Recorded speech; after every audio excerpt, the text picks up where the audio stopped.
कई बार जिंदगी इतनी उलझ जाती है कि हर रास्ता बंद सा महसूस होता है। ऐसे में हमें चाहिए कुछ ऐसे प्रिंसिपल्स जो हमें फिर से अपनी ताकत याद दिलाए और अंधेरे में भी रोशनी दिखाए। 12 रूल्स फॉर लाइफ एक ऐसी रोड मैप है जो केओस के बीच क्लैरिटी लाती है, तकलीफ के बीच होप जगाती है और कमजोरियों को स्ट्रेंथ में बदलने की ताकत देती है। अगर आप भी अपनी लाइफ में एक पॉजिटिव और मीनिंगफुल बदलाव चाहते हैं तो ये रूल्स आपकी जर्नी को ट्रांसफॉर्म कर सकते हैं। Hello friends, welcome to better life. आज हम एक्सप्लोर करेंगे 12 रूल्स फॉर लाइफ की उन सीखों को जो सिर्फ जिंदा रहने के लिए नहीं बल्कि एक पावरफुल और फुलफिलिंग लाइफ बनाने के लिए हैं। हर रूल आपको सिखाएगा कि कैसे खुद को बेहतर बनाना है, कैसे अपने भीतर के केओस को कंट्रोल करना है और कैसे अपने ट्रू पोटेंशियल तक पहुंचना है। तो चलिए एक ऐसी इंस्पायरिंग जर्नी शुरू करते हैं जो आपको सिर्फ एक नई सोच नहीं बल्कि एक नई लाइफ भी दे सकती है। Rule 1, stand up straight with your shoulders back. समुद्र के गहरे तल में रहने वाले लोबस्टर्स की जिंदगी भी एक तरह से स्थिर लड़ाई है, सर्वाइवल के लिए, बेहतर क्षेत्र के लिए और अंततः एक अच्छी जिंदगी के लिए। लॉबस्टर्स की नर्वस सिस्टम इतनी सिंपल है कि साइंटिस्ट्स ने उसकी पूरी मैपिंग कर ली है, जिससे हमें यह समझने में मदद मिली कि बिहेवियर और ब्रेन केमिस्ट्री का आपस में कितना डीप कनेक्शन है। लॉबस्टर्स को ओशन फ्लोर पर एक अच्छा घर चाहिए होता है, एक ऐसी जगह जो प्रेडेटर्स से सेफ हो, जहां से आसानी से फूड मिल सके। लेकिन जब कई लॉबस्टर्स एक ही जगह को क्लेम करना चाहते हैं तो फाइट होना तय है। इस लड़ाई में लॉबस्टर्स पहले रिचुअलाइज्ड मूवमेंट से एक दूसरे को इंटिमिडेट करने की कोशिश करते हैं, अपने क्लॉज को स्प्रेड करना, बॉडी को बड़ा दिखाना, केमिकल स्प्रेस के जरिए अपनी साइज और स्ट्रेंथ कम्युनिकेट करना। अगर इनमें से कोई भी लॉबस्टर जल्दी हार मान ले तो फिजिकल फाइट नहीं होती, लेकिन अगर दोनों बराबरी के हों तो बात सीधी रियल फाइट तक पहुंचती है। क्लॉज से एक दूसरे को पकड़ना, टेल फ्लिक्स से ओपोनेंट को फ्लिप करना और जबरदस्त अग्रेशन शो करना, सब कुछ होता है। जो हार जाता है वह न सिर्फ एरिया खोता है बल्कि उसकी ब्रेन केमिस्ट्री तक बदल जाती है। उसका सेरोटोनिन लेवल गिर जाता है और वो परमानेंटली सबमिसिव बिहेवियर अपनाता है। सेरोटोनिन और ऑक्टोपैमिन नाम के केमिकल्स लॉबस्टर्स के बिहेवियर को कंट्रोल करते हैं। जीतने वाले लॉबस्टर में सेरोटोनिन हाई रहता है, जिससे पोस्चर अपराइट और कॉन्फिडेंट होता है। हारने वाले लॉबस्टर में ऑक्टोपेमाइन डोमिनेट करता है, जिससे वह डिफीट और डर दिखाता है। इतना ही नहीं, अगर कोई लॉबस्टर बार बार हारता है तो उसका ब्रेन लिटरली डिसॉल्व होकर एक डिफीटेड लॉबस्टर का ब्रेन बन जाता है, ताकि वह नई रियलिटी को एक्सेप्ट कर सके। यह सिस्टम सिर्फ लॉबस्टर्स तक सीमित नहीं है, ह्यूमंस के अंदर भी एवोल्यूशनरी रूट से ऐसा ही सिस्टम डेवलप हुआ है। जब कोई इंसान कॉन्फिडेंट होता है तो उसका पोस्चर नेचुरली अपराइट हो जाता है, चेस्ट बाहर, शोल्डर्स पीछे, चिन अप। वही अगर कोई इंसान बार बार फेलियर्स झेलता है, रिजेक्शन फेस करता है, तो उसका बॉडी लैंग्वेज खुद ब खुद श्रिंकिंग मोड में चला जाता है। सिर झुकाना, कंधे ढीले करना, आंखों से आई कांटेक्ट अवॉइड करना। पीटरसन बताते हैं कि पोस्चर सिर्फ अपीयरेंस के लिए नहीं होता, बल्कि यह हमारे ब्रेन केमिस्ट्री और इमोशनल स्टेट को भी रेगुलेट करता है।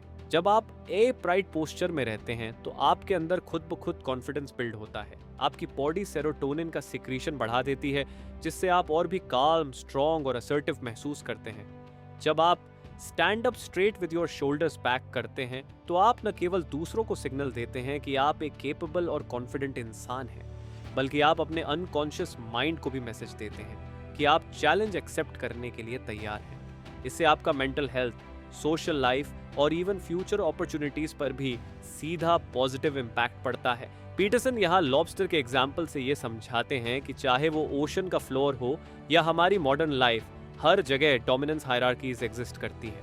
इन हायरार्कीज में सर्वाइव और ग्रो करने के लिए सबसे पहली बेसिक स्ट्रैटेजी है खुद को स्ट्रॉन्ग और रेडी दिखाना। अगर आप पहले से ही हार मानकर डिफीट एक्सेप्ट करके चलते हैं तो दुनिया आपको वैसे ही ट्रीट करेगी। किसी ने भी आपको आपकी वर्थ नहीं बताएगी, आपको खुद अपनी वर्थ डिक्लेयर करनी होगी, और इसकी शुरुआत होती है पोस्चर से। इसलिए हर दिन कॉन्शियसली प्रैक्टिस कीजिए कि आप अपना शरीर अपराइट रखें, चेस्ट को प्राउड तरीके से बाहर निकालिए, शोल्डर्स को पीछे रखिए और एक ऐसी एनर्जी प्रोजेक्ट कीजिए जो दुनिया को बताए कि आप हार मानने वालों में से नहीं हैं। यही एक छोटी लेकिन लाइफ ट्रांसफॉर्मिंग हैबिट है जो आपकी पर्सनल और प्रोफेशनल लाइफ में बहुत बड़ा फर्क ला सकती है। Rule 2, treat yourself like someone you are responsible for helping. सोचिए, अगर आपका कोई प्यारा दोस्त या कोई फैमिली मेंबर बीमार हो जाए तो आप उसके लिए कितना केयरफुल रहते हैं। आप उसके लिए बेस्ट डॉक्टर ढूंढते हैं, सही समय पर दवाई दिलाते हैं, उसकी हर छोटी बड़ी ज़रूरत का ख्याल रखते हैं। लेकिन जब बात खुद की आती है तो हम में से कई लोग खुद को वही केयर, वही रिस्पेक्ट नहीं देते। जॉर्डन पीटरसन इसी रूल में बताते हैं कि ज़्यादातर लोग दूसरों की मदद करने में तो एक्सपर्ट्स बन जाते हैं, लेकिन जब बात खुद पर आती है तो केयरलेस हो जाते हैं। ये ह्यूमन बिहेवियर का एक डीप पैराडॉक्स है। स्टडीज़ भी दिखाती हैं कि कई पेशेंट्स प्रिस्क्राइब्ड मेडिसिन खुद के लिए लेने में लापरवाह रहते हैं, लेकिन अगर वही दवाई किसी अपने पेट को देनी हो तो बिना भूल के टाइम पर देते हैं। पीटरसन कहते हैं कि इसका रूट कॉज है गिल्ट और लो सेल्फ वर्थ। कई लोग अंदर ही अंदर खुद को यह महसूस कराते हैं कि वो हेल्प के लायक नहीं है। उनको लगता है कि वो अपनी गलतियों की वजह से सफरिंग डिजर्व करते हैं। ये सेल्फ जजमेंट इतनी गहरी होती है कि वो खुद के प्रति नेग्लेक्टफुल हो जाते हैं। लेकिन सवाल उठता है, क्या यह सही तरीका है जीने का? पीटरसन का जवाब है नहीं। वो कहते हैं कि हर इंसान के अंदर एक डिवाइन स्पार्क है।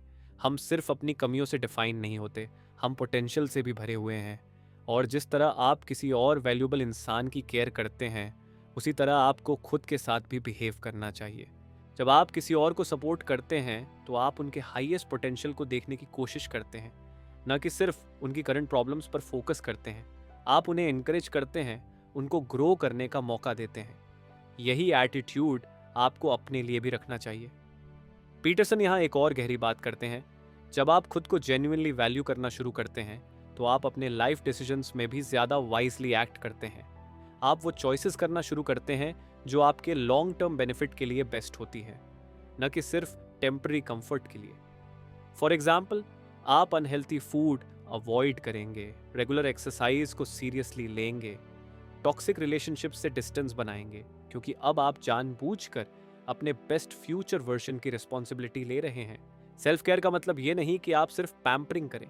इसका असली मतलब है अपनी रियल नीड्स को पहचानना और उनकी रिस्पेक्ट करना। कभी कभी इसका मतलब होता है कि आप खुद से टफ कॉन्वर्सेशंस करें, जैसे क्या मैं अपनी हेल्थ को बर्बाद कर रहा हूँ? क्या मैं अपनी एबिलिटीज़ को वेस्ट कर रहा हूँ? क्या मेरे छोटे डिसीजंस मेरे बड़े गोल्स को अंडरमाइन कर रहे हैं?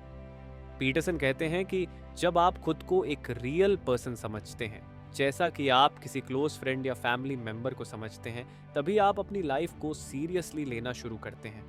तब आप अपने माइंड और बॉडी को सिर्फ इस्तेमाल करने वाली चीज़ नहीं मानते, बल्कि एक सेक्रेड रिस्पॉन्सिबिलिटी की तरह ट्रीट करते हैं। इसलिए अगली बार जब आप अपने डिसीजंस ले रहे हो, चाहे वो हेल्थ, करियर या रिलेशनशिप्स के बारे में हो, तो खुद से यही सवाल पूछिए, अगर मैं किसी ऐसे व्यक्ति की मदद कर रहा होता जिसे मैं डीपली केयर करता हूँ, तो मैं उसे क्या सलाह देता? फिर वही सलाह खुद पर भी अप्लाई करिए। यही प्रैक्टिस धीरे धीरे आपकी सेल्फ इमेज को हील करेगी, आपके गोल्स को स्ट्रॉन्ग बनाएगी और आपकी ज़िंदगी में रियल ट्रांसफॉर्मेशन लाएगी। और याद रखिए, आप भी उस सेम केयर और लव के लायक हैं जो आप दूसरों को देने में हेजिटेट नहीं करते। Rule 3, make friends with people who want the best for you. Jordan Peterson इस रूल में एक बहुत ही इंपॉर्टेंट लाइफ लेसन बताते हैं। अपने आसपास ऐसे लोगों को रखो जो जेन्युइनली तुम्हारा भला चाहते हैं। ऐसा नहीं कि जो बस तुम्हें सपोर्ट करते दिखते हैं, बल्कि जो सच में तुम्हारी ग्रोथ और हैप्पीनेस चाहते हैं। पीटरसन बताते हैं कि कई बार हम गलत लोगों से दोस्ती कर लेते हैं, उन लोगों से जो खुद भी अपनी लाइफ को डिस्ट्रक्टिव तरीके से जी रहे हैं और हमें भी नीचे खींचते हैं। हम सोचते हैं कि हम उन्हें बचा लेंगे, उनको सही रास्ते पर ले आएंगे, लेकिन अक्सर ऐसा होता नहीं है। उल्टा उनकी नेगेटिविटी हमें भी अंदर से खा जाती है। पीटरसन अपने छोटे शहर के एग्जाम्पल से समझाते हैं कि कैसे कुछ लोग जानबूझकर बुरी सिचुएशंस में फंसे रहते हैं, ड्रग एडिक्शन, वायलेंस या पर्पसलेस लाइफ, और फिर भी किसी भी मदद को रिजेक्ट कर देते हैं, क्योंकि डीप डाउन वो बदलाव नहीं चाहते। उन्हें बस वैलिडेशन चाहिए कि उनकी करंट लाइफ ठीक है। ऐसे लोगों के साथ दोस्ती करना डेंजरस होता है, क्योंकि फिर आप भी उसी साइकिल में फंस सकते हैं। जब आप बार बार एक ऐसे इंसान को सपोर्ट करते हैं जो खुद चेंज नहीं करना चाहता, तो आप अपनी एनर्जी, मोटिवेशन और पॉजिटिविटी खोते चले जाते हैं। पीटरसन कहते हैं, don't be arrogant enough to rescue someone who doesn't want to be rescued. यानी अगर कोई खुद अपने आप को बचाना नहीं चाहता, तो आप भी उसे ज़बरदस्ती नहीं बचा सकते। सच्चा दोस्त वही होता है जो आपको सेलिब्रेट करता है जब आप कुछ अच्छा करते हैं, जो आपकी सक्सेस को जेलसी से नहीं, खुशी से देखता है, और जब आप गलती करते हैं तो आपको ऑनेस्टली फीडबैक देता है ताकि आप इम्प्रूव कर सको। पीटरसन एक और गहरी बात बताते हैं, कुछ लोग आपको बेटर बनने से रोकते हैं क्योंकि अगर आप ग्रो करते हो तो उन्हें अपनी खुद की मीडियोक्रिटी का सामना करना पड़ेगा, इसलिए वो चाहे अनचाहे आपकी सक्सेस को सबोटाज कर सकते हैं। इसलिए पीटरसन सलाह देते हैं, अपने दोस्त चुनते समय केयरफुल रहो। ऐसे लोगों के साथ दोस्ती करो जो तुम्हें इनकरेज करें, चैलेंज करें और जेन्युइनली तुम्हारी भलाई चाहें। जो लोग अपनी लाइफ को सही तरीके से मैनेज कर रहे हैं, उनके साथ समय बिताओ ताकि उनका पॉजिटिव इन्फ्लुएंस तुम्हें भी अपलिफ्ट कर सके। और सबसे ज़रूरी बात, खुद भी ऐसे इंसान बनो जो दूसरों की ग्रोथ और हैप्पीनेस से खुश हो, जो दूसरों को ऊपर उठाने में खुशी महसूस करे, ना कि जेलसी या रिजेंटमेंट में। क्योंकि अल्टीमेटली आप वैसे ही लोगों को अट्रैक्ट करते हैं जैसे आप खुद होते हैं। इसलिए अपनी दोस्ती को एक कॉन्शियस चॉइस बनाओ। Surround yourself with people who push you towards your highest potential, जो आपको रिमाइंड करते रहें कि आप बेटर कर सकते हो, बेटर बन सकते हो। यही असली दोस्ती है और यही आपकी लाइफ को लॉन्ग टर्म में सबसे ज़्यादा पॉजिटिव डायरेक्शन देगी। Rule 4, compare yourself to who you were yesterday, not to who someone else is today. आज की दुनिया में कंपैरिजन बहुत आसान हो गया है। सोशल मीडिया हर दिन हमें दिखाता है कि दूसरे लोग कितने सक्सेसफुल हैं, कितनी अच्छी लाइफ जी रहे हैं।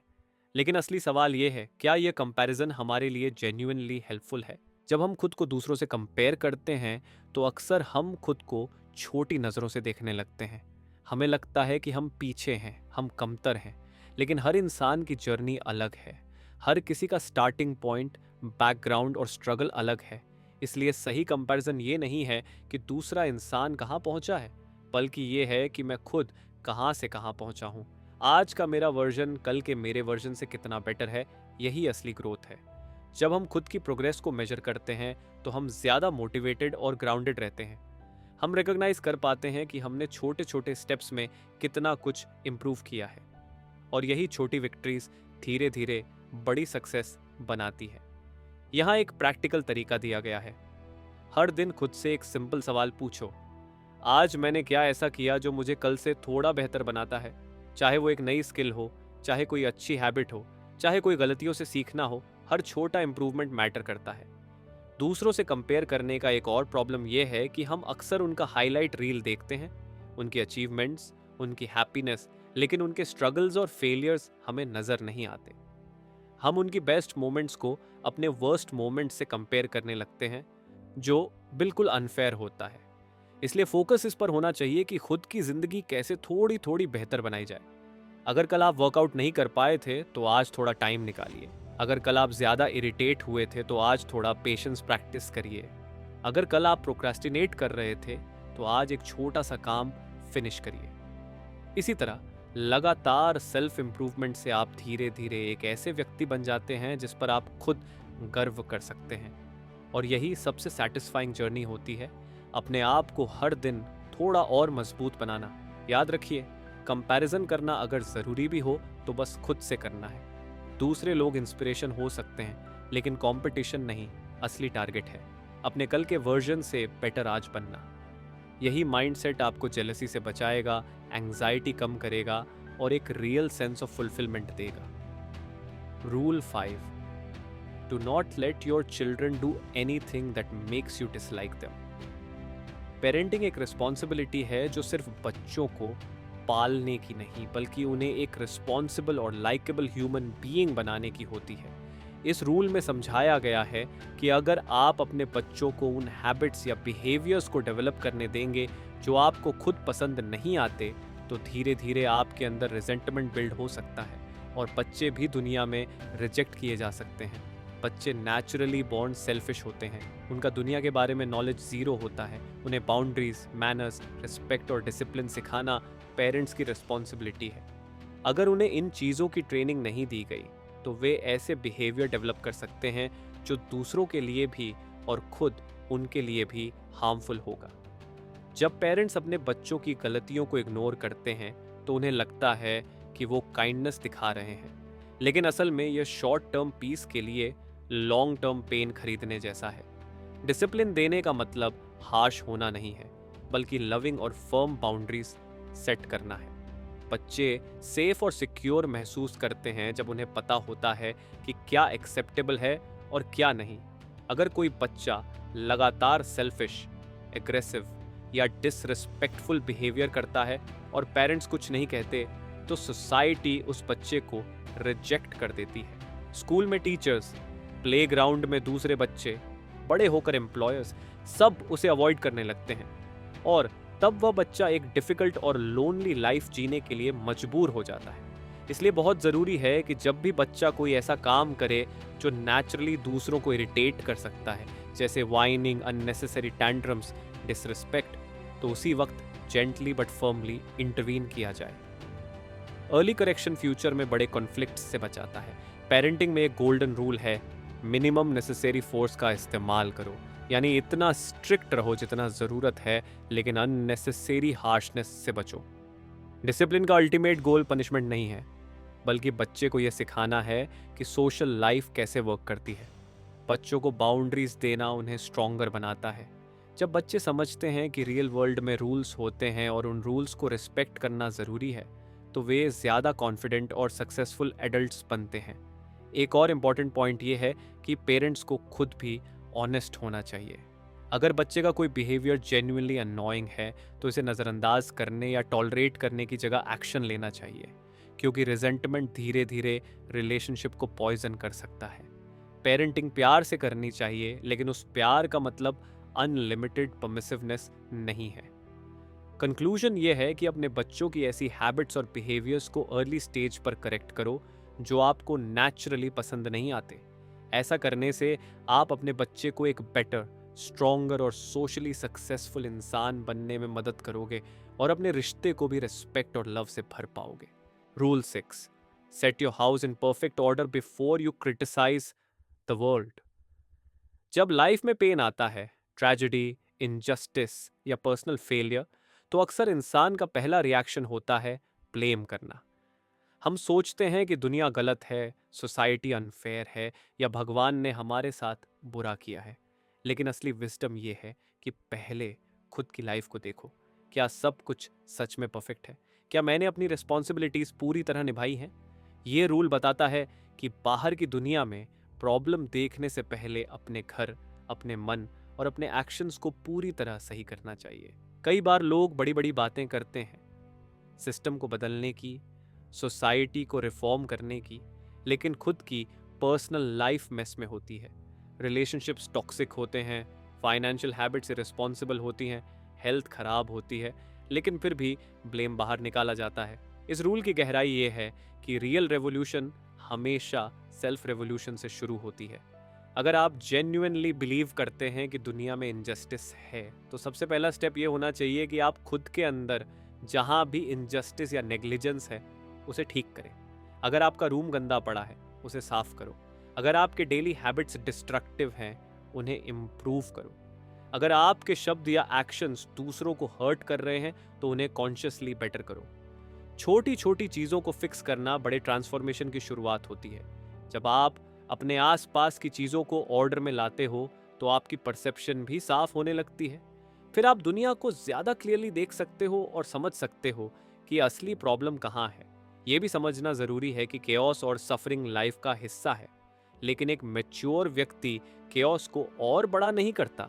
वो खुद को डिसिप्लिन करके अपने आसपास के एनवायरनमेंट को बेटर बनाकर केओस को मैनेज करता है। अगर आप अपने घर का मैनेजमेंट नहीं कर सकते, तो आपको दूसरों को मैनेज करने का कोई मॉरल राइट नहीं है। पहले अपनी छोटी सी दुनिया को बेहतर बनाइए, फिर दुनिया में चेंज लाने की बात करिए। सेल्फ रिस्पॉन्सिबिलिटी का मतलब है जो कुछ भी आपके कंट्रोल में है उसके लिए पूरी तरह से जिम्मेदारी लेना। और जब आप इस एटीट्यूड से जीते हैं तो धीरे धीरे आपके एक्शंस दुनिया में रियल और पॉजिटिव बदलाव लाते हैं। इसलिए अगली बार जब आपको लगे कि दुनिया अनफेयर है, पॉज कीजिए और खुद से पूछिए, क्या मेरा अपना घर पूरी तरह ऑर्डर में है? अगर नहीं तो वहीं से शुरुआत करिए। स्मॉल विक्ट्रीज जैसे डिसिप्लिन मेंटेन करना, प्रॉमिसेस निभाना, जेन्युइनली अपने आसपास पॉजिटिविटी फैलाना, यही असली प्रोटेस्ट है against the chaos of the world. Rule 7, pursue what is meaningful, not what is expedient. Life में दो रास्ते होते हैं, एक इजी और शॉर्ट टर्म वाला जिसे एक्सपीडियंट कहते हैं, और दूसरा कठिन लेकिन डीप फुलफिलमेंट देने वाला जिसे मीनिंगफुल पाथ कहते हैं। एक्सपीडियंट पाथ आसान सॉल्यूशंस, क्विक फिक्सेस और टेम्परेरी कंफर्ट से भरा होता है। मीनिंगफुल पाथ सैक्रिफाइसेस, रिस्पॉन्सिबिलिटी और लॉन्ग टर्म विजन मांगता है। हर दिन हमारे सामने चॉइसेस आती हैं। जब आप किसी मुश्किल कॉन्वर्जेशन को टालते हो क्योंकि अभी लड़ाई नहीं करना चाहते, तो आप एक्सपीडियंस ही चुनते हो। जब आप हार्ड वर्क अवॉइड करके इंस्टेंट प्लेजर वाले काम करते हो तो आप एक्सपीडियंसी को चुनते हो। लेकिन शॉर्ट टर्म कंफर्ट का प्राइस लॉन्ग टर्म सफरिंग होता है। रियल हैप्पीनेस और स्टेबिलिटी तब आती है जब आप उस काम को करते हैं जो डिफिकल्ट तो होता है, लेकिन अल्टीमेटली आपको ग्रो करता है, आपको एक बेटर ह्यूमन बीइंग बनाता है। मीनिंगफुल लाइफ चूज करने का मतलब है रिस्पॉन्सिबिलिटी एक्सेप्ट करना, अपनी फैमिली के लिए अच्छा बनना, अपने काम में जेन्युइनली बेस्ट देना, अपने प्रिंसिपल्स पर खड़े रहना भले ही तुरंत फायदा ना हो, अपनी वीकनेसेस फेस करना और उन्हें ओवरकम करने के लिए काम करना। मीनिंगफुल पाथ चुनना कभी इजी नहीं होता, अक्सर इसमें स्ट्रगल, सैक्रिफाइस और डिस्कम्फर्ट होता है, लेकिन यहीं से रियल सेटिस्फैक्शन आती है, क्योंकि जब आप मुश्किल चीज़ें फेस करते हैं तो आपकी रिस्पेक्ट खुद के लिए बढ़ती है। आप जानते हैं कि आपने इजी रास्ता नहीं लिया, आपने अपने हायर सेल्फ को प्रायोरिटी दी है। एक्सपीडियंट पाथ की एक बड़ी प्रॉब्लम यह है कि यह आपको अंदर से हॉलो बना देता है। शॉर्टकट्स, लाइज, अवॉइडेंस, ये सब टेम्पररी रिलीफ तो देते हैं, लेकिन लंबे समय में गिल्ट, शेम और फेलियर का कारण बनते हैं। मीनिंगफुल लाइफ में पेन भी होता है, लेकिन वो पेन आपको स्ट्रॉन्ग बनाता है, शैलो नहीं। ये प्रिंसिपल सिर्फ पर्सनल लाइफ में नहीं, पूरी सोसाइटी के लेवल पर भी अप्लाई होता है। जब लोग सिर्फ शॉर्ट टर्म बेनिफिट्स के लिए डिसीजंस लेते हैं, करप्शन, मैनिपुलेशन या लेजीनेस के जरिए, तो पूरा सिस्टम धीरे धीरे कोलैप्स कर जाता है। लेकिन जब लोग अपने छोटे छोटे एक्शंस को मीनिंगफुल बनाते हैं, इंटीग्रिटी, हार्ड वर्क, सैक्रिफाइस से, तो सोसाइटी भी स्ट्रांग बनती है। इसलिए खुद से हर रोज पूछना चाहिए, क्या मैं अभी जो कर रहा हूँ वो मीनिंगफुल है या बस एक्सपीडियंट? मीनिंगफुल चीज़ें डिमांड करती हैं कि आप इमीडिएट प्लेजर को सैक्रिफाइस करें ताकि आप फ्यूचर में रियल सक्सेस और डीप फुलफिलमेंट पा सकें। कंक्लूजन सिंपल है, अगर आप चाहते हो कि आपकी लाइफ सच में वर्थ वाइल लगे, तो हमेशा मीनिंग को एक्सपीडियंस ही पर प्रेफर करना सीखिए। छोटे छोटे स्टेप्स से शुरू कीजिए, tough conversations, honest efforts, long term goals, और देखिए कैसे आपकी जिंदगी में रियल सेंस ऑफ पर्पस और स्ट्रेंथ आना शुरू होता है। रूल 8, टेल द ट्रूथ, और एटलीस्ट डोंट लाई। सच बोलना आसान नहीं होता, लेकिन यह एक ऐसी शक्ति है जो आपकी पूरी लाइफ को एक सॉलिड फाउंडेशन पर खड़ा कर सकती है। यह रूल कहता है कि अगर आप पूरी तरह ट्रूथ नहीं भी बोल सकते तो कम से कम झूठ मत बोलिए। लाई करना शॉर्ट टर्म में शायद आपको बेनिफिट्स दे सकता है, अनकंफर्टेबल सिचुएशंस से बचा सकता है, कॉन्फ्लिक्ट्स अवॉइड कर सकता है, लेकिन लॉन्ग टर्म में झूठ आपकी रियलिटी को डिस्टॉर्ट कर देता है। आप एक ऐसी दुनिया क्रिएट करते हैं जो फ्रैजाइल होती है और एक ना एक दिन गिर जाती है। जब आप झूठ बोलते हैं तो आप अपने अंदर कॉन्ट्रडिक्शन क्रिएट करते हैं। बाहर एक इमेज प्रोजेक्ट करते हैं, लेकिन अंदर कुछ और होते हैं। ये धीरे धीरे आपको एंग्शियस, गिल्टी और इवन रिजेंटफुल बना देता है। लाई बोलते बोलते इंसान खुद भी कंफ्यूज्ड हो जाता है कि असली ट्रूथ क्या था। ट्रूथ बोलने का मतलब सिर्फ फैक्ट्स बताना नहीं है। ट्रूथ का डीपर मतलब है अपने थॉट्स, इमोशंस और बिलीव्स को ऑनेस्टली एक्सप्रेस करना, सिचुएशन को वैसे ही देखना जैसी वह है, न कि जैसी आप उसे दिखाना चाहते हैं। लेकिन सच बोलना अनकंफर्टेबल होता है। कई बार इससे लोग नाराज हो सकते हैं, आपको क्रिटिसाइज कर सकते हैं, इसलिए लोग अवॉइडेंस की तरफ भागते हैं। लेकिन याद रखिए, uncomfortable conversation short term pain देती हैं, जबकि लाइज लॉन्ग टर्म डिजास्टर का रास्ता बनाती हैं। यह भी जरूरी है कि अगर आप सच पूरी तरह नहीं जानते तो कम से कम कॉन्शियस लाइंग से बचें। साइलेंट रहना या ओपनली एडमिट करना कि मुझे नहीं पता ट्रूथ का हिस्सा है। फेक सर्टेनिटी दिखाना या जानबूझकर मैनिपुलेशन करना आपके अंदर डिसऑनेस्टी को बढ़ाता है। ट्रूथ बोलने से एक और पावरफुल चीज होती है, आपकी थिंकिंग क्लियर होती है। जब आप अपने शब्दों को ट्रूथफुली अरेंज करते हैं तो आपके थॉट्स भी नेचुरली ऑर्गेनाइज होने लगते हैं, और जब थॉट्स क्लियर होते हैं तो आप बेटर डिसीजंस लेते हैं, बेटर रिलेशनशिप्स बनाते हैं और अपनी लाइफ को मीनिंगफुल डायरेक्शन में ले जाते हैं।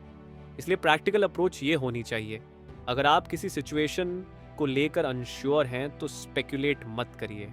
अनकंफर्टेबल ट्रूथ बोलना पड़ रहा है तो रिस्पेक्टफुली बोलिए, लेकिन ऑनेस्टी मेंटेन करिए। अगर आपसे कोई ऐसा काम करने को कहा जा रहा है जो आपके प्रिंसिपल्स के खिलाफ है तो पोलाइटली रिफ्यूज करिए, बिना झूठ बोले।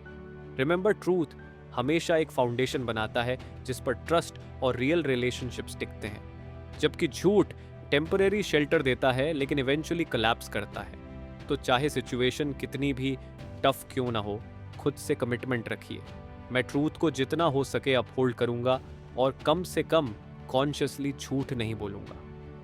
यही प्रैक्टिस आपको मजबूत बनाएगी, आपके कैरेक्टर को इंटेग्रिटी से भर देगी और आपकी लाइफ को एक ऐसी दिशा देगी जो केओस की जगह क्लैरिटी लाएगी। Rule 9, assume that the person you are listening to might know something you don't.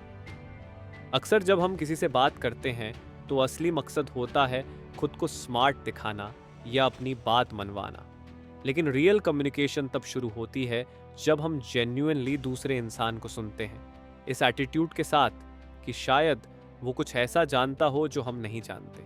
Listening सिर्फ फॉर्मल कर्टेसी नहीं है, ये एक एक्टिव और हम्बल प्रोसेस है। जब आप खुले दिल से सुनते हो तो आपको ऐसे इंसाइट्स मिल सकते हैं जो आपकी सोच को एक्सपैंड कर सकते हैं, आपकी अंडरस्टैंडिंग को डीपन कर सकते हैं। प्रॉब्लम तब आती है जब हम ये अस्यूम कर लेते हैं कि हमें ऑलरेडी सब कुछ पता है, लेकिन सच ये है कि हर इंसान के पास एक ऐसा यूनिक लाइफ एक्सपीरियंस होता है जिसे हम पूरी तरह नहीं समझ सकते। उनके पास ऐसी लर्निंग्स, ऐसी स्ट्रगल्स, ऐसी ऑब्जर्वेशंस हो सकती हैं जो हमारी नॉलेज में ऐड कर सकती हैं, अगर हम ध्यान से सुने। लिसनिंग का मतलब सिर्फ सामने वाले को चुपचाप सुनना नहीं है। रियल लिसनिंग का मतलब है अपना ईगो साइड पर रखना, अपने असम्पशन सस्पेंड करना, एक्टिवली समझने की कोशिश करना कि सामने वाला क्या महसूस कर रहा है और क्यों। जब आप ध्यान से सुनते हैं तो कई बार सामने वाला इंसान भी अपने थॉट्स को और बेटर ऑर्गेनाइज करने लगता है, क्योंकि कई बार लोग जब बोलते हैं तो खुद ही अपनी प्रॉब्लम्स को क्लियरर तरीके से देखने लगते हैं। लिसनिंग खुद एक हीलिंग प्रोसेस बन सकती है। यह भी ज़रूरी है कि आप कॉन्वर्जेशन को एक बैटल की तरह ट्रीट ना करें। कॉन्वर्जेशन कोई डिबेट नहीं है जिसे जीतना है, ये एक एक्सप्लोरेशन है जिसमें दोनों लोग मिलकर कुछ नया डिस्कवर कर सकते हैं। प्रैक्टिकल तरीका ये हो सकता है, जब कोई बात कर रहा हो तो अपने दिमाग में नेक्स्ट आर्गुमेंट बनाने की बजाय उसकी बातों पर पूरा फोकस करो, बीच में इंटरप्ट मत करो। अगर कुछ अनक्लियर है तो जेन्युइनली सवाल पूछो, क्या आप थोड़ा और एक्सप्लेन कर सकते हैं। रिस्पॉन्ड करने से पहले थोड़ा पॉज लो ताकि सामने वाले की बात पूरी तरह अब्सॉर्ब हो सके। यह एटीट्यूड न सिर्फ आपकी नॉलेज को बढ़ाएगा बल्कि आपको एक ऐसा इंसान भी बनाएगा जिसे लोग नेचुरली रिस्पेक्ट और ट्रस्ट करते हैं। लोग उन लोगों की तरफ अट्रैक्ट होते हैं जो उन्हें फील कराते हैं कि उनकी बातों को महत्व दिया जा रहा है। रिमेंबर, हर इंसान कुछ ऐसा जानता है जो आपके लिए नया हो सकता है। हर बार जब आप कॉन्वर्जेशन में जाते हैं तो अपने अंदर यह थॉट रखिए, आज शायद मैं कुछ ऐसा सीखूं जो मेरी जिंदगी को बेटर बना सकता है। लिसनिंग एक पावरफुल एक्ट है, ये आपको वाइजर बनाता है और दूसरों के साथ आपके रिलेशंस को भी डीप और मीनिंगफुल बनाता है। Rule 10, be precise in your speech. जब भी हम अपनी प्रॉब्लम्स को वेग तरीके से डिस्क्राइब करते हैं तो हम उन्हें सॉल्व करना भी मुश्किल बना देते हैं। इस रूल में एक बहुत पावरफुल बात कही गई है, अपनी स्पीच में प्रिसिजन यानी साफ गोई और क्लैरिटी लाओ। जब आप किसी चीज़ को क्लियरली डिफाइन नहीं करते तो वह चीज़ आपके ऊपर कंट्रोल पा लेती है। प्रॉब्लम्स जो प्रॉपरली डिफाइन नहीं होती वो धीरे धीरे बड़ी होती जाती हैं और आखिर में केओस पैदा कर देती हैं। फॉर एग्जाम्पल, अगर आपको लगता है कि सब कुछ खराब हो रहा है तो यह एक जनरलाइज्ड स्टेटमेंट है। इसे आप हेल्पलेस महसूस करने लगते हैं और इम्प्रूवमेंट ऑलमोस्ट इम्पॉसिबल हो जाती है। लेकिन अगर आप प्रिसाइसली आइडेंटिफाई करें कि एग्जैक्टली क्या खराब हो रहा है, जैसे मेरी पढ़ाई का स्केड्यूल खराब हो रहा है या मेरी हेल्थ की वजह से मेरी एनर्जी लो है, तो सडनली प्रॉब्लम मैनेजेबल बन जाती है। प्रिसाइज स्पीच न केवल आपको अपनी प्रॉब्लम्स को फेस करने में मदद करती है, बल्कि आपको सॉल्यूशंस भी जल्दी नजर आने लगते हैं। अगर रिलेशनशिप में दिक्कत है तो वेग एक्यूजेशन करने की बजाय एग्जैक्टली बताइए कि किस बिहेवियर ने आपको हर्ट किया। अगर करियर में फ्रस्ट्रेशन है तो प्रिसाइसली सोचिए कि डिससैटिस्फैक्शन कहाँ से आ रही है, काम के नेचर से, बॉस से या खुद की लैक ऑफ एफर्ट से। प्रिसिजन फियर को भी कंट्रोल करने में मदद करती है। अक्सर हम जिस चीज से डरते हैं वो वास्तव में इतनी स्केरी नहीं होती जितनी वो दिखती है, लेकिन जब तक आप उसे क्लियरली डिफाइन नहीं करते तब तक वह आपकी इमेजिनेशन में एक मॉन्स्ट्रस शेप ले सकती है। प्रिसाइज स्पीच उन वेग फियर्स को छोटे छोटे प्रैक्टिकल स्टेप्स में ब्रेक कर देती है। स्पीच सिर्फ कम्युनिकेशन के लिए नहीं है, यह थॉट शार्पिंग का भी टूल है। जब आप प्रिसाइज वर्ड्स यूज करते हैं तो आपके थॉट्स भी ऑर्गेनाइज्ड होते हैं। Disorganised speech shows disorganized mind. Organized speech equals organized life. Practical steps, जो भी इश्यू हो उसे सबसे पहले क्लियरली वर्ड्स में एक्सप्रेस करने की प्रैक्टिस करो।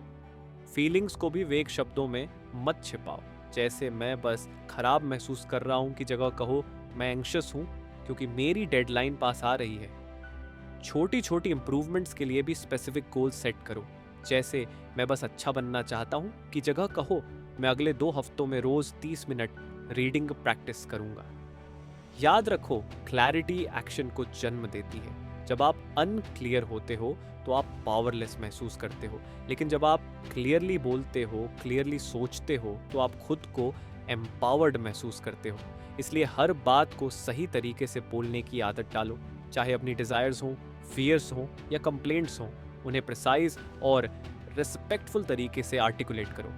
यही प्रैक्टिस आपको लाइफ के हर एरिया में ज्यादा इफेक्टिव और पावरफुल इंसान बनाएगी। Rule 11, do not bother children when they are skateboarding. जब बच्चे रिस्की एक्टिविटीज करते हैं जैसे स्केटबोर्डिंग, क्लाइंबिंग ट्री या स्ट्रीट स्पोर्ट्स, तो कई बार अडल्ट्स की फर्स्ट इंस्टिंक्ट होती है उन्हें रोकने की, लेकिन यह इंस्टिंक्ट हमेशा बच्चों के लॉन्ग टर्म डेवलपमेंट के लिए सही नहीं होती।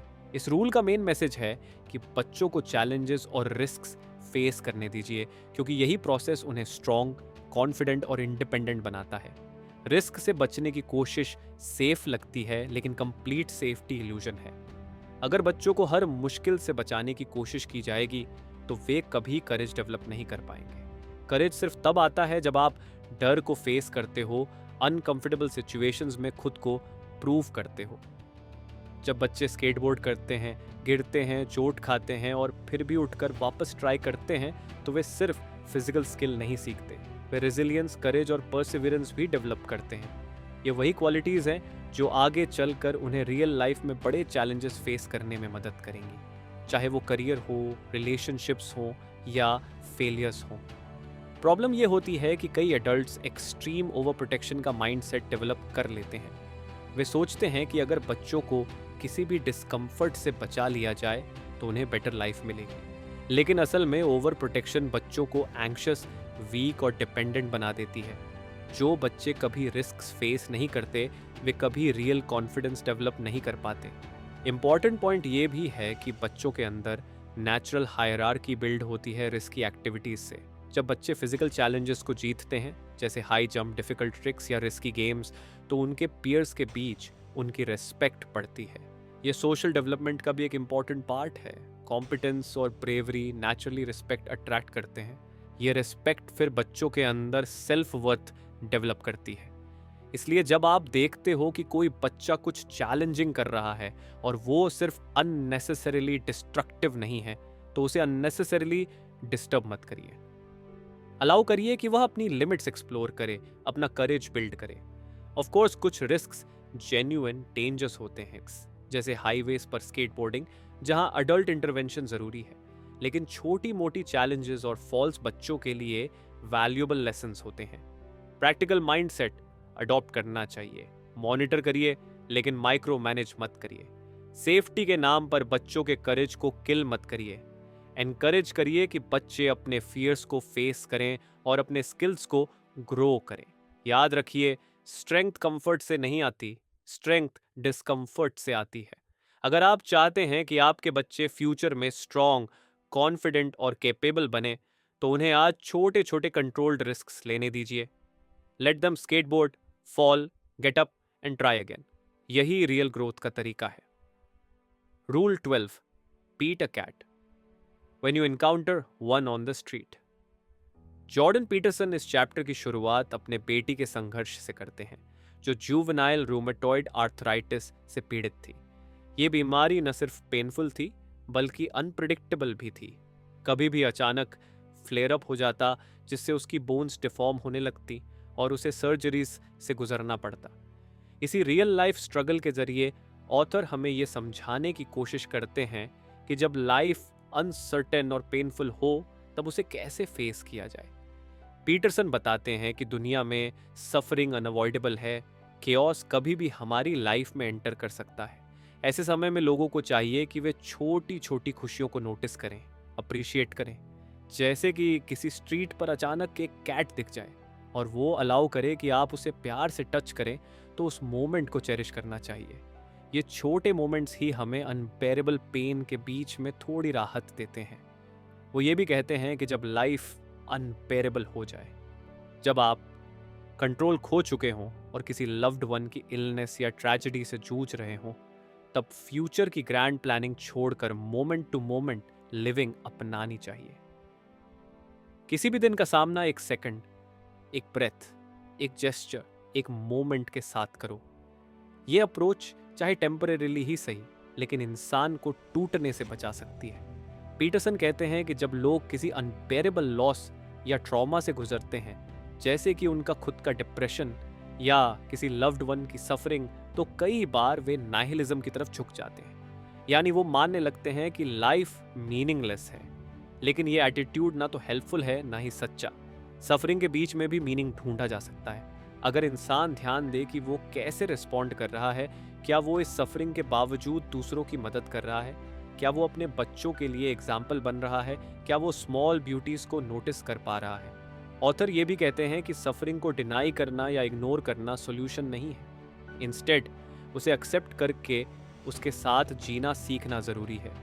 केओस से भागना नहीं है, बल्कि उसके साथ सरवाइव करना सीखना है। इसी के साथ वो ये पावरफुल पॉइंट रखते हैं कि ट्रेजेडी और ब्यूटी एक ही कॉइन के दो पहलू हैं। जहां सफरिंग है, वहीं कंपैशन भी है। चैप्टर का मेन मैसेज यही है, जब लाइफ आपके कंट्रोल से बाहर हो जाए, जब कोई बड़ी प्रॉब्लम या ट्रेजेडी आ जाए, तब भी छोटी चीज़ों में कंफर्ट और मीनिंग ढूंढो। जैसे किसी बिल्ली को प्यार कर लेना, किसी अच्छी कॉफ़ी को एंजॉय करना या एक सनसेट को ऑब्जर्व करना। ये स्मॉल एक्शंस ही उस इंटेंस पेन में थोड़ी सी राहत ला सकते हैं। कंक्लूजन, 12 नियम जीवन के लिए कोई साधारण स्व सहायता पुस्तक नहीं है।